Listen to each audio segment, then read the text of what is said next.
क्या आप सोच सकते हैं कि अरब में एक ऐसा किला भी था जिसके बारे में कहा जाता था कि उसे कोई भी ताकत कभी जीत नहीं सकती। एक ऐसा दरवाजा जिसे कई आदमी मिलकर भी हिला नहीं सकते थे, और एक ऐसा योद्धा जिसका नाम सुनकर ही मैदान खाली हो जाता था। लेकिन फिर एक दिन एक ऐसा ऐलान हुआ जिसने इतिहास का रुख हमेशा के लिए बदल दिया। रसूल अल्लाह ने फरमाया, कल मैं झंडा उस व्यक्ति को दूंगा जो अल्लाह और उसके रसूल से मोहब्बत करता है, और अल्लाह और उसका रसूल भी उससे मोहब्बत करते हैं, और अल्लाह उसी के हाथों खैबर को फतह करवाएगा।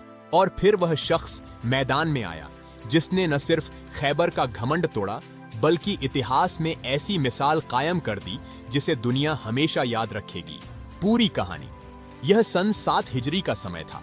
खैबर के किले पूरे अरब में ताकत और घमंड की निशानी माने जाते थे। ऊंची ऊंची दीवारें, लोहे के मजबूत दरवाजे और बहादुर योद्धा। हर तरफ यही मशहूर था कि खैबर को जीतना नामुमकिन है। खैबर के सरदार अपने किलों पर गर्व करते हुए कहते थे कि अरब की कोई भी ताकत इन दीवारों को नहीं तोड़ सकती। लेकिन उन्हें यह नहीं पता था कि उसी शांत रात में मदीना से एक ऐसा लश्कर निकल चुका है जो हक और इंसाफ के लिए चला है। यह सिर्फ एक जंग नहीं थी, यह उन सभी साजिशों का हिसाब था जो सालों से इस्लाम को मिटाने के लिए की जा रही थी। सुलह हुदैबिया के बाद देखने में हालात शांत लगते थे, लेकिन उस सुकून के पीछे खतरनाक साजिशें पल रही थीं। खैबर उन्हीं साजिशों का सबसे बड़ा केंद्र बन चुका था। यहीं से मदीना के खिलाफ योजनाएं बनाई जाती थीं और कबीलों को भड़काया जाता था। रसूल अल्लाह जानते थे कि जब तक खैबर बाकी है, मदीना पूरी तरह सुरक्षित नहीं हो सकता। इसलिए एक फैसला लिया गया। मुसलमान मदीना से रवाना हुए। न कोई शोर, न कोई घमंड। यह एक खामोश लेकिन मजबूत इरादे वाला लश्कर था। जब मुसलमान खैबर के पास पहुंचे तो किलों की ऊंचाई और मजबूती देखकर वे भी हैरान रह गए। दुश्मन किलों के ऊपर से उन्हें देख रहा था। फिर घेराबंदी शुरू हुई। किलों से तीरों की बारिश होने लगी, पत्थर गिराए गए, आग फेंकी गई। लेकिन मुसलमान कभी आगे बढ़ते, कभी पीछे हटते, फिर अपनी कतारें ठीक करते और दोबारा आगे बढ़ जाते। यह जंग सिर्फ तलवारों की नहीं थी, यह सब्र, हिम्मत और यकीन की जंग थी। कुछ दिन बीत गए, तभी खैबर का सबसे खतरनाक योद्धा मैदान में आया। उसका नाम था मरहब। मरहब सिर्फ एक योद्धा नहीं था, वह खैबर के घमंड की निशानी माना जाता था।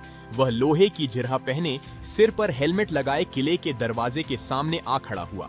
उसने ऊंची आवाज में कहा, मैं मरहब हूँ, खैबर का वह योद्धा जिसकी तलवार से मैदान खाली हो जाते हैं। मेरा बाप भी जंगों का उस्ताद था। मुसलमानों ने उसका यह चैलेंज सुना। कुछ मुकाबले हुए, लेकिन मरहब अब भी मैदान में डटा रहा। रात हो गई। उसी रात रसूल अल्लाह ने वह ऐलान किया, कल मैं यह झंडा ऐसे आदमी को दूंगा जिसके हाथों अल्लाह फतह देगा। वह अल्लाह और उसके रसूल से मोहब्बत करता है और अल्लाह और उसका रसूल उससे मोहब्बत करते हैं। सुबह हुई। पूरा लश्कर इंतजार कर रहा था कि झंडा किसे मिलेगा। सबके दिल धड़क रहे थे। उसी वक्त हजरत अली की आंखों में दर्द था। रसूल अल्लाह ने उन्हें बुलाया, अपनी मुबारक लार उनकी आंखों पर लगाई और तुरंत उनकी तकलीफ खत्म हो गई। फिर आपने झंडा हजरत अली रदियल्लाहु अन्हु के हाथ में दे दिया। यह वह पल था जब खैबर का घमंड भी कांप उठा। हजरत अली आगे बढ़े। उधर मरहब फिर मैदान में आया। अब दोनों आमने सामने थे। यह सिर्फ दो लोगों का मुकाबला नहीं था, यह हक और बातिल की टक्कर थी। मरहब ने फिर अपने घमंड भरे शब्द दोहराए, लेकिन हजरत अली के दिल में ईमान की ताकत थी। फिर वह पल आया जिसका फैसला आसमान में हो चुका था। तलवारें टकराईं, धूल उड़ी, और कुछ ही पलों में मरहब जमीन पर गिर चुका था। खैबर का घमंड टूट चुका था, लेकिन अभी किले का भारी लोहे का दरवाजा रास्ते में खड़ा था। तभी हजरत अली ने ऐसा कारनामा किया जो इतिहास में हमेशा याद रखा जाएगा। उन्होंने किले के दरवाजे को पकड़ा और एक जोरदार झटके से उसे उखाड़ लिया और उसे ढाल की तरह इस्तेमाल किया। यह सिर्फ ताकत का प्रदर्शन नहीं था, यह अल्लाह पर भरोसे की ताकत थी।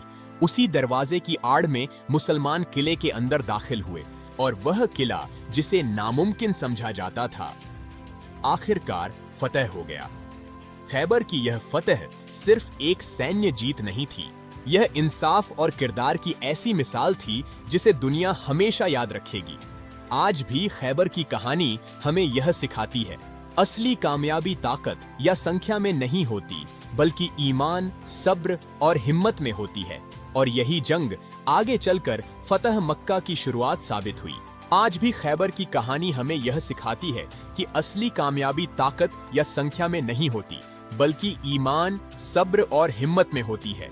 यह जंग सिर्फ एक सैन्य जीत नहीं थी, यह हक और बातिल की टक्कर थी जिसका असर सदियों तक रहेगा। रेत के ये झर्रे आज भी उस गवाह हैं कि जब ईमान मजबूत हो तो दुनिया की कोई भी ताकत उसे हिला नहीं सकती। खैबर के वे किले जो कभी घमंड का प्रतीक थे, आज सिर्फ एक याद बनकर रह गए हैं। इतिहास गवाह है कि जीत हमेशा सच्चाई और सब्र की होती है। हजरत अली की बहादुरी और रसूल अल्लाह का भरोसा आज भी हमें हिम्मत देता है। यह रास्ता मदीना से शुरू होकर फतह मक्का तक गया और पूरे अरब का इतिहास बदल दिया।